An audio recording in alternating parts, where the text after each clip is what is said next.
ಅಂತಾರಾಷ್ಟ್ರೀಯ ಸಹಕಾರ ವರ್ಷಾಚರಣೆ ಪ್ರಯುಕ್ತ ಚಾಮರಾಜನಗರ ತಾಲೂಕಿನ ರಾಮಸಮುದ್ರದ ಹಾಲು ಒಕ್ಕೂಟ ಉಪಕೇಂದ್ರದಲ್ಲಿ ಸ್ವಚ್ಛತಾ ಸೇವಾ ಸಹಕಾರ ಅಭಿಯಾನವನ್ನು ಇಂದು ಹಮ್ಮಿಕೊಳ್ಳಲಾಗಿತ್ತು. ಚಾಮರಾಜನಗರ ಜಿಲ್ಲಾ ಸಹಕಾರ ಒಕ್ಕೂಟದ ಅಧ್ಯಕ್ಷ ಎಚ್ಎಸ್ ನಂಜುಂಡಪ್ರಸಾದ್, ಸಹಕಾರಿ ಪಿತಾಮಹ ಸಿದ್ದನಗೌಡ ಸಣ್ಣರಾಮನಗೌಡ ಪಾಟೀಲ್ ಭಾವಚಿತ್ರಕ್ಕೆ ಪುಷ್ಪನಮನ ಸಲ್ಲಿಸಿ ಸ್ವಚ್ಛತಾ ಕಾರ್ಯದಲ್ಲಿ ಭಾಗಿಯಾದರು.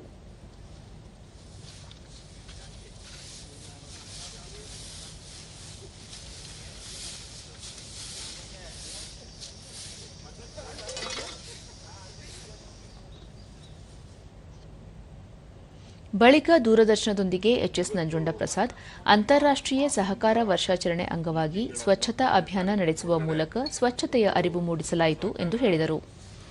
ದಿನನ ಈ ಸ್ವಚ್ಛತಾ ಕಾರ್ಯಕ್ರಮದ ಮುಖಾಂತರ ಒಂದು ಆಚರಣೆ ಮಾಡಬೇಕು ಅನ್ನೋ ಒಂದು ಸದುದ್ದೇಶದಿಂದ ಇವತ್ತು ಈ ಒಂದು ನಮ್ಮ ಚಾಮರಾಜನಗರ ಉಪಕಚೇರಿಯ ಆವರಣದಲ್ಲಿ ನಾವೆಲ್ಲ ಹಮ್ಮಿಕೊಂಡಿದ್ದೇವೆ.